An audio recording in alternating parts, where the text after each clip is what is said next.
Hi, this is Manjunath Amrutnavar and you are watching my official YouTube channel Manjunath Grammar Guru. So ನಿನ್ನೆ ಕ್ಲಾಸಲ್ಲಿ ನಾವು noun ಬಗ್ಗೆ discuss ಮಾಡಿದ್ವಿ. ನಾನು ನಿನ್ನೆ ಹೇಳಿದಾಗೆ ಇವತ್ತಿನ ಕ್ಲಾಸಲ್ಲಿ ನೌನಿನ ಮುಂದುವರೆದ ಭಾಗವಾಗಿರ್ತಕ್ಕಂತಹ ನಂಬರ್ಸನ್ನು ಡಿಸ್ಕಸ್ ಮಾಡಬೇಕು. ಸೊ ಆ ನಂಬರ್ಸನ್ನು ಡಿಸ್ಕಸ್ ಮಾಡೋದಕ್ಕಿಂತ ಮುಂಚೆ ಲಾಸ್ಟ್ ಟೈಮ್ 2017ನಲ್ಲಿ KPSC ಗ್ರೂಪ್ ಸಿಗೆ ಒಂದು ಕ್ವಶನ್ ರೈಸ್ ಆಗಿತ್ತು ಈ ನಂಬರ್ಸ್ಗಳ ಮೇಲೆ. ಸೊ KPSC ಗ್ರೂಪ್ ಸಿಯಲ್ಲಿ 11/6/2017 ಅಂದರೆ 2017ನೇ ಇಸ್ವಿಯಲ್ಲಿ ನಡೆದಿರ್ತಕ್ಕಂಥ ಗ್ರೂಪ್ ಸಿ ಎಕ್ಸಾಮ್ಗೆ ಈ ರೀತಿಯಾದಂತಹ ಕ್ವಶನ್ ರೈಸ್ ಆಗಿತ್ತು.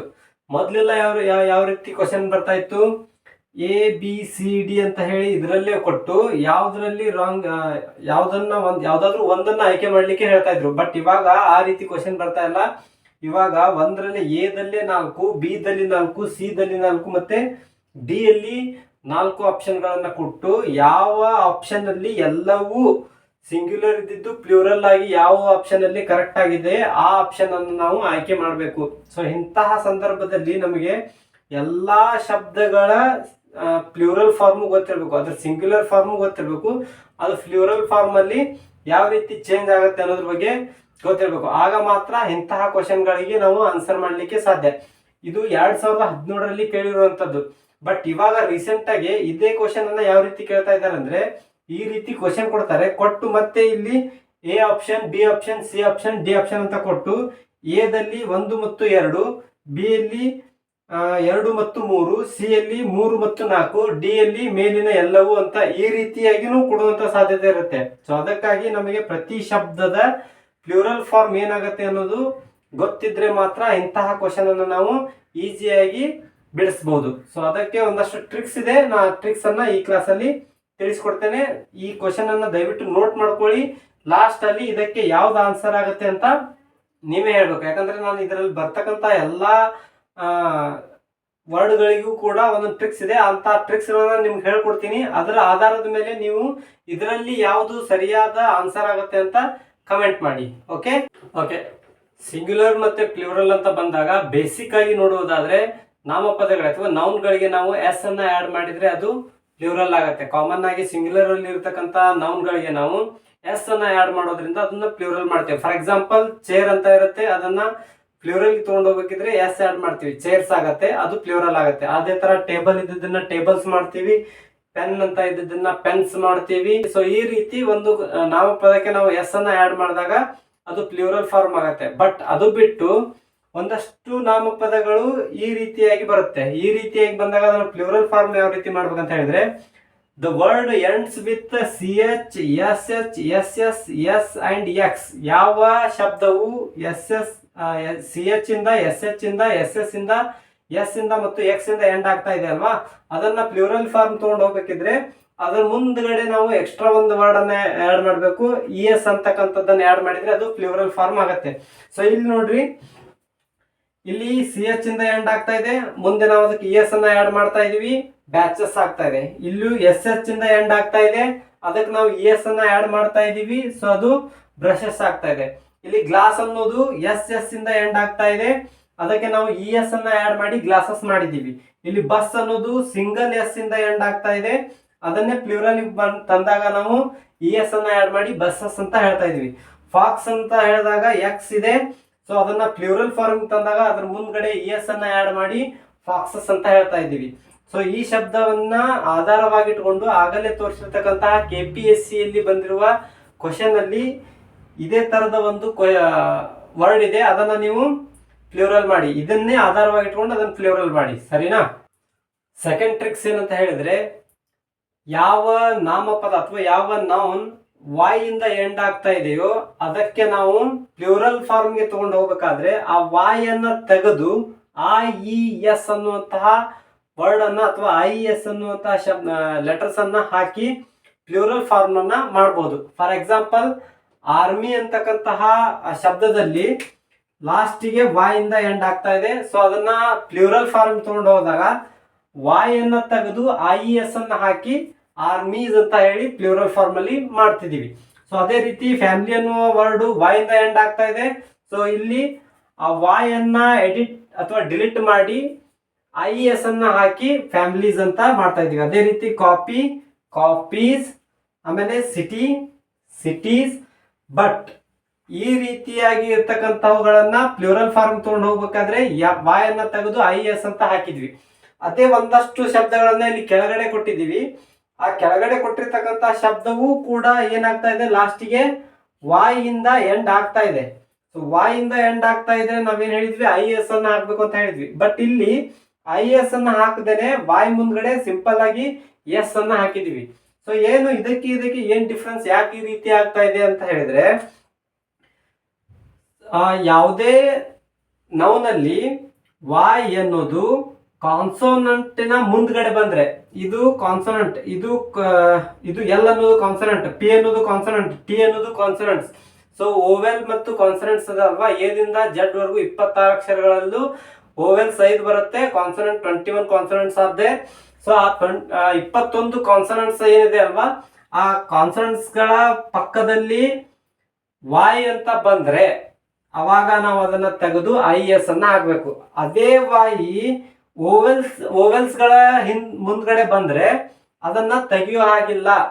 ಸೊ ಅದನ್ನ ತೆಗಿಯೋದೇನೆ ಅದಕ್ಕೆ ನಾವು ಎಸ್ ಅನ್ನ ಆಡ್ ಮಾಡಬೇಕು, ಅಂದಾಗ ಅದು ಪ್ಲೂರಲ್ ಆಗುತ್ತೆ. ಇಲ್ಲಿ ನೋಡಿ, ಮಂಕಿ ಅನ್ನುವ ಶಬ್ದದಲ್ಲಿ ವಾಯ್ ಹಿಂದ್ಗಡೆ ಇ ಇದೆ, ಜಾಯ್ ಅನ್ನೋದ್ರಲ್ಲಿ ವಾಯ್ ಹಿಂದ್ಗಡೆ ಓ ಅನ್ನೋದಿದೆ, ರೇ ಅನ್ನೋದ್ರಲ್ಲಿ ವಾಯ್ ಹಿಂದ್ಗಡೆ ಎ ಅನ್ನೋ ಶಬ್ದ ಇದೆ, ಕಿ ಅನ್ನೋದ್ರಲ್ಲಿ ವಾಯ್ ಹಿಂದ್ಗಡೆ ಈ ಲೆಟರ್ ಇದೆ. ಸೊ ಇವೆಲ್ಲವೂ ಕೂಡ ಓವೆಲ್ ಆಗಿರೋದ್ರಿಂದ ಓವೆಲ್ಲಿನ ಮುಂದ್ಗಡೆ ವಾಯ್ ಬಂದ್ರೆ ಅದನ್ನ ಪ್ಲೂರಲ್ ಫಾರ್ಮ್ ತಗೊಂಡು ಹೋಗ್ಬೇಕಾದ್ರ IS ಅನ್ನ ಆಡ್ ಮಾಡೋದಿಲ್ಲ, ಸಿಂಪಲ್ ಆಗಿ ಎಸ್ ಅನ್ನ ಮಾತ್ರ ಆಡ್ ಮಾಡಿ ಪ್ಲೂರಲ್ ಫಾರ್ಮ್ ಆಗಿ ಮಾಡ್ತೀವಿ. ಸೊ ಅದೇ ರೀತಿ ಮಂಕಿ ಅಂತ ಇದೆ, ಇಲ್ಲಿ ಡಾಂಕಿ ಅಂತ ಕೂಡ ನಾವು ಇನ್ನೊಂದು ಎಕ್ಸಾಂಪಲ್ ತಗೋಬಹುದು. ಡಾಂಕಿ ಅಂತ ಅಂದಾಗ ಅದನ್ನ ಡಾಂಕೀಸ್ IS ಹಾಕಿ ಡಾಂಕೀಸ್ ಅನ್ನೋಲ್ಲ, ಡಾಂಕೀಸ್ ಅಂತ ವಾಯ್ ಮುಂದೆ ಎಸ್ ಕಡೆ ಆಡ್ ಮಾಡಿದ್ರೆ ಅದು ಡಾಂಕೀಸ್ ಆಗತ್ತೆ. ಸೊ ಇದು ಸೆಕೆಂಡ್ ಟ್ರಿಕ್ ಆಗಿತ್ತು. ಸೊ ಥರ್ಡ್ ಟ್ರಿಕ್ ಏನಂತ ಹೇಳಿದ್ರೆ, ಯಾವ ನೌನ್ ಎಫ್ ಅಥವಾ FE ಇಂದ ಎಂಡ್ ಆಗ್ತಾ ಇದೆಯೋ ಅಂತಹ ನೌನ್ ಗಳನ್ನ ಪ್ಲೂರಲ್ ಫಾರ್ಮ್ ತಗೊಂಡು ಹೋಗುವಾಗ ಆ ಎಫ್ ಮತ್ತು FE ಅನ್ನ ರಿಮೂವ್ ಮಾಡಿ VES ಅನ್ನ ಆಡ್ ಮಾಡಿದ್ರೆ ಅದು ಪ್ಲೂರಲ್ ಫಾರ್ಮ್ ಆಗುತ್ತೆ. ಫಾರ್ ಎಕ್ಸಾಂಪಲ್, ಥೀಫ್ ಅನ್ನೋದು ಎಫ್ ಇಂದ ಎಂಡ್ ಆಗ್ತಾ ಇದೆ, ಆ ಎಫ್ ಅನ್ನ ರಿಮೂವ್ ಮಾಡಿದ್ರೆ VES ಅನ್ನ ಆಡ್ ಮಾಡಿದ್ರೆ ಥೀವ್ಸ್ ಅನ್ನೋ ಪ್ಲೂರಲ್ ಫಾರ್ಮ್ ಅನ್ನ ಮಾಡಬಹುದು. ಅದೇ ತರ ನೈಫ್ ಅಂತಕ್ಕಂಥದ್ದು FE ಇಂದ ಎಂಡ್ ಆಗ್ತಾ ಇದೆ, ಸೊ ಅದನ್ನ ಪ್ಲೂರಲ್ ಫಾರ್ಮ್ ತಗೊಂಡೋದಾಗ ಆ FE ಅನ್ನ ತೆಗೆದು VES ಅನ್ನ ಆಡ್ ಮಾಡಿ ನೈವ್ಸ್ ಅಂತ ಮಾಡಿದ್ವಿ. ಅದೇ ತರ ಲೈಫ್ ಅನ್ನೋದು FE ಇಂದ ಎಂಡ್ ಆಗ್ತಾ ಇದೆ, FE ಅನ್ನ ತೆಗೆದ್ರೆ ಲೈವ್ಸ್ ಆಯ್ತು. ಲೀಫ್ ಅನ್ನೋದು ಎಫ್ ಇಂದ ಎಂಡ್ ಆಗ್ತಾ ಇದೆ, ಅದನ್ನ ಎಫ್ ತೆಗೆದು VES ಆಡ್ ಮಾಡಿದ್ರೆ ಲೀವ್ಸ್ ಆಯ್ತು. ಇದಷ್ಟು ಎಫ್ ಮತ್ತೆ FE ಬಂದಾಗ ಅದನ್ನ ರಿಮೂವ್ ಮಾಡಿ VES ಅನ್ನ ಆಡ್ ಮಾಡೋ ಮೂಲಕ ಪ್ಲೂರಲ್ ಫಾರ್ಮ್ ಮಾಡುವಂತಹ ಮೆಥಡ್ ಆಯ್ತು. ಬಟ್ ಇಲ್ಲೊಂದಷ್ಟು ಶಬ್ದಗಳಿದಾವೆ, ಇವುಗಳು ಎಕ್ಸೆಪ್ಷನ್ ಅಂತ ಹೇಳಿ ಕರಿತೇವೆ ನಾವು. ಅಂದ್ರೆ ಈ ರೂಲ್ಸ್ ಇವಕ್ಕೆ ಇದು ಆಗಲ್ಲ, ಏನು ವರ್ಕೌಟ್ ಆಗಲ್ಲ. ಫಾರ್ ಎಕ್ಸಾಂಪಲ್, ನಾನು ಮೊನ್ನೆನೆ ಹೇಳಿದಾಗೆ ನಾವು 90% ಮಾತ್ರ ಇಂಗ್ಲಿಷ್ ಅಲ್ಲಿ ನೋಡ್ಬೋದು, ಇನ್ನು 10% ಏನಿರತ್ತಲ್ವಾ ಆ 10% ಎಕ್ಸೆಪ್ಷನ್ ಅಂತ ಬರುತ್ತೆ. ಸೊ 90% ಅಕ್ಯುರೇಟ್ ಆಗಿ ಹೇಳೋದಾದ್ರೆ ಇನ್ನು 10% ಅನ್ನ ಎಕ್ಸೆಪ್ಷನ್ ಅಲ್ಲಿ ನೋಡ್ಬೇಕಾಗತ್ತೆ. ಸೊ ಇಲ್ಲಿ ಚೀಪ್ ಅನ್ನುವಂತಹ ವರ್ಡು ಎಫ್ ಇಂದ ಎಂಡ್ ಆಗ್ತಾ ಇದ್ರು ಕೂಡ ಇಲ್ಲಿ ಅದನ್ನ ರಿಮೂವ್ ಮಾಡ್ದೇನೆ ಎಸ್ ಅಷ್ಟೇ ಆಡ್ ಮಾಡಿ ಪ್ಲೂರಲ್ ಮಾಡಿದೀವಿ, ಚೀಪ್ಸ್ ಅಂತ ಮಾಡಿದೀವಿ. ಹೂಪ್ ಅನ್ನುವಂತಕ್ಕಂಥ ವರ್ಡು ಎಫ್ ಇಂದ ಎಂಡ್ ಆಗ್ತಾ ಇದೆ, ಆದ್ರೆ ಎಫ್ ರಿಮೂವ್ ಮಾಡ್ದೇನೆ ಎಸ್ ಅನ್ನ ಮಾಡಿ ಪ್ಲೂರಲ್ ಫಾರ್ಮ್ ಮಾಡಿದೀವಿ. ಗಲ್ಫ್ ಅನ್ನ ಎಫ್ ರಿಮೂವ್ ಮಾಡ್ದೇನೆ ಗಲ್ಫ್ಸ್ ಅಂತ ಮಾಡಿದೀವಿ. ಇಲ್ಲಿ ಪ್ರೂಫ್ ಅನ್ನೋದು ಎಫ್ ಇಂದ ಎಂಡ್ ಆದ್ರೂ ಕೂಡ ಅದನ್ನ ರಿಮೂವ್ ಮಾಡ್ದೇನೆ ಎಸ್ ಅಷ್ಟೇ ಆಡ್ ಮಾಡಿ ಪ್ರೂಫ್ ಅಂತ ಪ್ಲೂರಲ್ ಮಾಡಿದೀವಿ. ಸೊ ಈ ರೀತಿ ಒಂದಷ್ಟು ಶಬ್ದಗಳಿಗೆ ನಾವು ಈ ಮೆಥಡ್ ಅನ್ನ ಬಳಸ್ಕೊಳ್ಳಿಕ್ಕೆ ಬರುವುದಿಲ್ಲ. ಸೊ ಅವು ಎಕ್ಸೆಪ್ಷನ್ ಆಗಿರುತ್ತವೆ. ಅದಕ್ಕೋಸ್ಕರ ಇಂತಹ ಒಂದಷ್ಟು ಶಬ್ದಗಳ ಬಗ್ಗೆ ನಿಮ್ಗೆ ಗೊತ್ತಿರ್ಬೇಕಾಗತ್ತೆ. ಸೊ ಇದು ಥರ್ಡ್ ರೂಲ್ ಆಯ್ತು.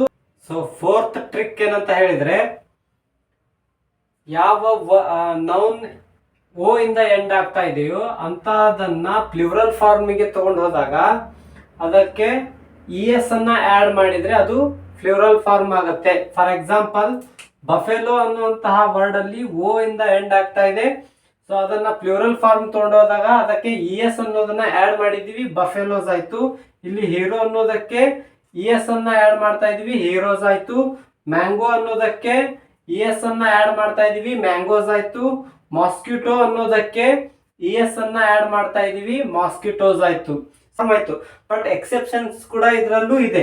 ಇದರಲ್ಲಿ ನೋಡಿ ಫೋಟೋ ಅಂತಕ್ಕಂಥದ್ದು ಓ ಇಂದ ಎಂಡ್ ಆಗ್ತಾ ಇದೆ, ಬಟ್ ಇಲ್ಲಿ ಅದಕ್ಕೆ ನಾವು ಇ ಎಸ್ ಅನ್ನ ಆಡ್ ಮಾಡಿದೆ, ಬರೀ ಎಸ್ ಅನ್ನ ಮಾತ್ರ ಆಡ್ ಮಾಡಿದೀವಿ. ಸೊ ಇವುಗಳನ್ನ ನಾವು ಎಕ್ಸೆಪ್ಷನ್ ಅಂತ ಕರಿತೀವಿ, ಅಪವಾದಗಳಂತ ಹೇಳಿ ಕರಿತೀವಿ. ಸೊ ಇಲ್ಲಿ ಡೈನಮೋ ಅನ್ನುವಂತಹ ಶಬ್ದಕ್ಕೆ ನಾವು ಮುಂದ್ಗಡೆ ಎಸ್ ಅನ್ನ ಆಡ್ ಮಾಡಿದ್ರೆ ಪ್ಲೂರಲ್ ಫಾರ್ಮ್ ಆಯ್ತು ಡೈನಮೋಸ್ ಅಂತ ಹೇಳಿ. ಪಿಯಾನೋ ಅಂತಕ್ಕಂಥ ವರ್ಡ್ಗೆ ಎಸ್ ಅನ್ನ ಆಡ್ ಮಾಡೋದ್ರಿಂದ ಪಿಯಾನೋಸ್ ಆಯ್ತು. ಬಂಬೂಸ್ ಅಂತಕ್ಕಂಥ ವರ್ಡ್ಗೆ ನಾವು ಎಸ್ ಅನ್ನ ಆಡ್ ಮಾಡಿದ್ರೆ ಬಂಬೂಸ್ ಅಂತ ಹೇಳಿ ಪ್ಲೂರಲ್ ಫಾರ್ಮ್ ಆಗುತ್ತೆ. ಸೊ ಈ ರೀತಿ ಒಂದಷ್ಟು ವರ್ಡ್ಗಳು ಇರ್ತವೆ, ಆ ವರ್ಡ್ಗಳು ಎಕ್ಸೆಪ್ಷನ್ ಅಲ್ಲಿ ಬರ್ತವೆ. But most of the time ಯಾವ ನೌನ್ ಓ ಇಂದ ಎಂಡ್ ಆಗ್ತಾ ಇದೆ ಅದು ಇ ಎಸ್ ಅನ್ನ ಆಡ್ ಮಾಡಿದ್ರೆ ಪ್ಲೂರಲ್ ಆಗುತ್ತೆ. ಒಂದಷ್ಟು ಶಬ್ದಗಳು ಮಾತ್ರ ಈ ರೀತಿ ಆಗೋದಿಲ್ಲ, ಮೋಸ್ಟ್ ಆಫ್ ದ ಟೈಮ್ ಈ ರೀತಿ ಆಗತ್ತೆ. ಸೊ ಇದು 4ನೇ ಟ್ರಿಕ್ ಆಗಿತ್ತು. 5th ಟ್ರಿಕ್ ಏನಂತ ಹೇಳಿದ್ರೆ ಚೇಂಜಿಂಗ್ಸ್ ಇನ್ ಓವೆಲ್. ಕೊಟ್ಟಿರ್ತಕ್ಕಂತಹ ನೌನ್ಗಳಲ್ಲಿ ಓವೆಲ್ ಗಳನ್ನ ಚೇಂಜಸ್ ಮಾಡೋದ್ರ ಮುಖಾಂತರ ಪ್ಲೂರಲ್ ಫಾರ್ಮ್ ಅನ್ನ ಮಾಡಬಹುದು. ಫಾರ್ ಎಕ್ಸಾಂಪಲ್ ಮ್ಯಾನ್ ಅಂತಕ್ಕಂಥದ್ರಲ್ಲಿ ಎ ಅನ್ನ ತೆಗೆದು ಇ ಅನ್ನ ಆಡ್ ಮಾಡೋದ್ರ ಮುಖಾಂತರ ಮೆನ್ ಅಂತ ಹೇಳಿ ಮಾಡ್ತೀವಿ, ಅದು ಪ್ಲೂರಲ್ ಫಾರ್ಮ್ ಆಗತ್ತೆ. ಸೊ ಇಲ್ಲಿ ಆಕ್ಸ್ ಅಂತ ಇದೆ, ಅದೇ ಆಕ್ಸ್ಗೆ ನಾವು ಇ ಅನ್ನ ಆಡ್ ಮಾಡೋದ್ರ ಮುಖಾಂತರ ಆಕ್ಸನ್ ಅಂತ ಹೇಳಿ ಪ್ಲೂರಲ್ ಫಾರ್ಮ್ ಮಾಡ್ತೀವಿ. ಇಲ್ಲಿ ಫೂಟ್ ಅಂತ ಇದೆ, ಅದನ್ನೇ ನಾವು ಪ್ಲೂರಲ್ ಫಾರ್ಮ್ ತಂದಾಗ ಫೀಟ್ ಅಂತ ಹೇಳಿ ಚೇಂಜ್ ಮಾಡ್ಕೊಳ್ತೀವಿ. ಇಲ್ಲಿ ವುಮನ್ ಅಂತ ಇದೆ, ಅದನ್ನ ವುಮೆನ್ ಅಂತ ಮಾಡ್ಕೊಂಡಿದೀವಿ. ಟೂತ್ ಅಂತ ಇರೋದನ್ನ ಟೀತ್ ಮಾಡಿದೀವಿ. ಚೈಲ್ಡ್ ಅಂತ ಇರೋದನ್ನ ಚಿಲ್ಡ್ರನ್ ಮಾಡಿದೀವಿ. ಮೌಸ್ ಅಂತ ಇರೋದನ್ನ ಮೈಸ್ ಮಾಡಿದೀವಿ. ಅಂದ್ರೆ ಇಲ್ಲಿ ಓವೆಲ್ಗಳಲ್ಲಿ ಸ್ವಲ್ಪ ಚೇಂಜಸ್ ಮಾಡಿಕೊಂಡು ಪ್ಲೂರಲ್ ಫಾರ್ಮ್ ಅಲ್ಲಿ ಅದನ್ನ ಮಾಡಬಹುದು. ಸೊ ಇದು 5ನೇ ಟ್ರಿಕ್ ಆಗಿತ್ತು. 6th ಫಾರ್ಮ್ ಏನಂತ ಹೇಳಿದ್ರೆ ಸೇಮ್ ಫಾರ್ಮ್, ಸಿಂಗ್ಯುಲರ್ ಅಲ್ಲೂ ಕೂಡ ಅದೇ ಶಬ್ದ ಇರುತ್ತೆ, ಪ್ಲೂರಲ್ ಅಲ್ಲೂ ಕೂಡ ಅದೇ ಶಬ್ದ ಇರುತ್ತೆ, ಯಾವುದೇ ಚೇಂಜಸ್ ಅನ್ನ ಮಾಡ್ಲಿಕ್ಕೆ ಆಗೋದಿಲ್ಲ. ಇಲ್ಲಿ ಡೇರ್ ಅಂತ ಇರ್ತಕ್ಕಂಥ ಶಬ್ದವನ್ನ ಪ್ಲೂರಲ್ ಅಲ್ಲಿ ಬರೆದಾಗೂ ಡೇರ್ ಅಂತಾನೆ ಬರಿಬೇಕು. ಫಿಶ್ ಅನ್ನೋದು ಫಿಶ್ ಆಗಿ ಇರುತ್ತೆ, ಸಿಪ್ ಅನ್ನೋದು ಸಿಪ್ ಅಂತ ಹೇಳಿ ಬಳಸಬೇಕು, ಸ್ಕೋರ್ ಅನ್ನೋದು ಸ್ಕೋರ್ ಅಂತ ಹೇಳಿ ಬಳಸ್ತೀವಿ, 100 ಅಂತಕ್ಕಂಥ ವರ್ಡ್ ಅನ್ನ 100 ಅಂತ ಹೇಳಿ ಬಳಸಬೇಕು, ಡಜನ್ ಅಂತಕ್ಕಂಥದ್ದನ್ನ ಡಜನ್ ಅಂತ ಹೇಳಿ ಬಳಸಬಹುದು. ಸೊ ಇಲ್ಲಿ ಯಾವುದೇ ಚೇಂಜಸ್ ಅನ್ನ ಮಾಡದೆ ನಾವು ಸಿಂಗ್ಯುಲರ್ ಅಲ್ಲೂ ಮತ್ತು ಪ್ಲೂರಲ್ ಅಲ್ಲೂ ಒಂದೇ ರೀತಿಯಾಗಿ ಬಳಸಬಹುದು. ಸೊ ಆದ್ರೆ ಕೆಲವೊಂದ್ ಕಡೆ ನೀವು ನೋಡಿರ್ತೀರಾ ಫಿಶ್ ಅನ್ನೋದನ್ನ ಫಿಶಸ್ ಅಂತ ಕೊಟ್ಟಿರ್ತಾರೆ, ಅದು ರಾಂಗ್ ಅಲ್ಲ. ಯಾವಾಗ ಅದು ಕರೆಕ್ಟ್ ಆಗಿರತ್ತೆ ಅಂತ ಹೇಳಿದ್ರೆ ಯಾವಾಗ ನಾವು ಈ ಫಿಶ್ ಬಗ್ಗೆ ಅಂದ್ರೆ ಈ ಫಿಶ್ನ ಸ್ಪೀಸಿಯಸ್ ಬಗ್ಗೆ ಮಾತನಾಡ್ತಾ ಇರ್ತೀವಲ್ವಾ, ಆದ್ರೆ ಜನಾಂಗದ ಸೈನ್ಸ್ ಅಲ್ಲಿ ಓದ್ತಾ ಇರ್ತೀವಿ, ಜನಾಂಗ ವರ್ಗ ಅಂತ ಬರುತ್ತಲ್ವಾ.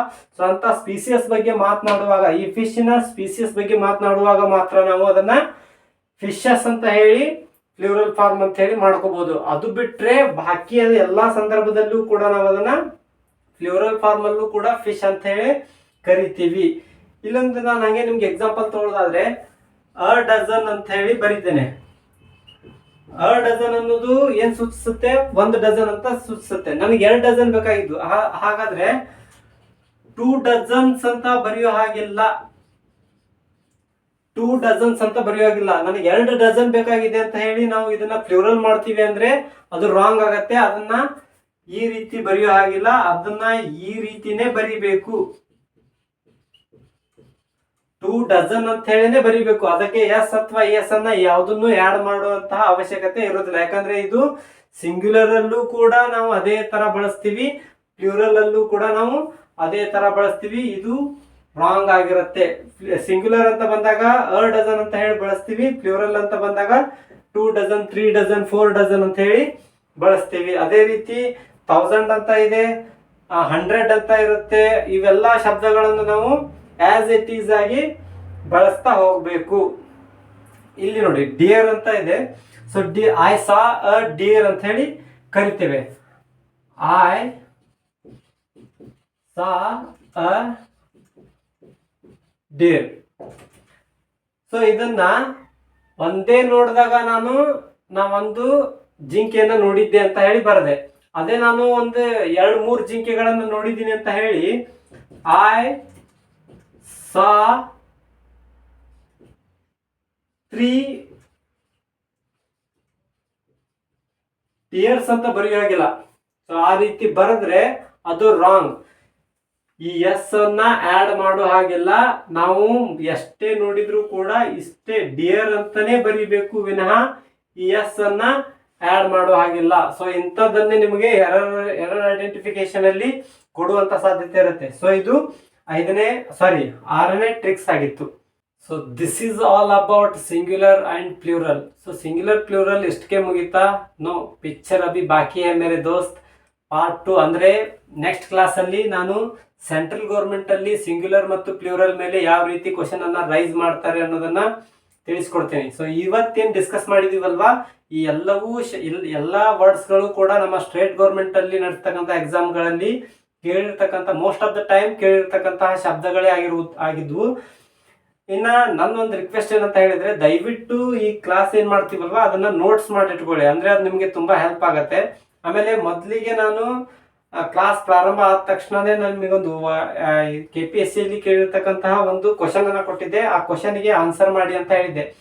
ಈಗೇನೆಲ್ಲ ತಿಳಿಸಿದನಲ್ಲ, ಇದೇ ಬೇಸ್ ಮೇಲೆ ಅದರಲ್ಲಿ ಯಾವುದು ರೈಟ್ ಆನ್ಸರ್ ಆಗುತ್ತೆ ಅನ್ನೋದನ್ನ ದಯವಿಟ್ಟು ಕಮೆಂಟ್ ಮಾಡಿ. ಸೊ ಆಸ್ ಯೂಶುವಲ್ ಹೊಸದಾಗಿ ಯಾರೆಲ್ಲ ನನ್ನ ಚಾನಲ್ ಅನ್ನ ನೋಡ್ತಾ ಇದ್ದೀರಿ, ದಯವಿಟ್ಟು ಸಬ್ಸ್ಕ್ರೈಬ್ ಮಾಡ್ಕೊಳ್ಳಿ, ಬೆಲ್ ಐಕನ್ ಹಿಟ್ ಮಾಡಿ, ಅಲ್ಲಿ ಆಲ್ ಅನ್ನುವಂತಹ ಒಂದು ಆಪ್ಷನ್ ಬರುತ್ತೆ, ಅದನ್ನ ಕ್ಲಿಕ್ ಮಾಡ್ಕೊಳ್ಳಿ. ಅಂದ್ರೆ ನಾವು ಮಾಡುವಂತಹ ಎಲ್ಲಾ ವಿಡಿಯೋಗಳು ನಿಮ್ಗೆ ನೋಟಿಫೈ ಆಗುತ್ತೆ. ದಯವಿಟ್ಟು ಎಲ್ಲಾ ವಿಡಿಯೋಗಳನ್ನ ನೋಡಿ ನಿಮ್ಮ ಫ್ರೆಂಡ್ಸ್ ಆಗಿರ್ಲಿ ಮತ್ತೆ ನಿಮ್ಮ ಫ್ಯಾಮಿಲಿ ಗ್ರೂಪ್ಸ್ ಅಲ್ಲಿ, ನಿಮ್ಮ ವಾಟ್ಸಪ್ ಗ್ರೂಪ್ ಅಲ್ಲಿ ಶೇರ್ ಮಾಡಿ, ಲೈಕ್ ಮಾಡಿ, ಕಮೆಂಟ್ ಮಾಡಿ. ಈ ಹಿಂದಿನ ವಿಡಿಯೋಗಳ ಲಿಂಕ್ ಅನ್ನು ನಾನು ನನ್ನ ಈ ವಿಡಿಯೋದ ಡಿಸ್ಕ್ರಿಪ್ಷನ್ ಬಾಕ್ಸ್ ಅಲ್ಲಿ ಕೊಟ್ಟಿರ್ತೇನೆ. ದಯವಿಟ್ಟು ಆ ವಿಡಿಯೋಗಳನ್ನು ನೋಡಿ ಸಪೋರ್ಟ್ ಮಾಡಿ. So thank you one and all.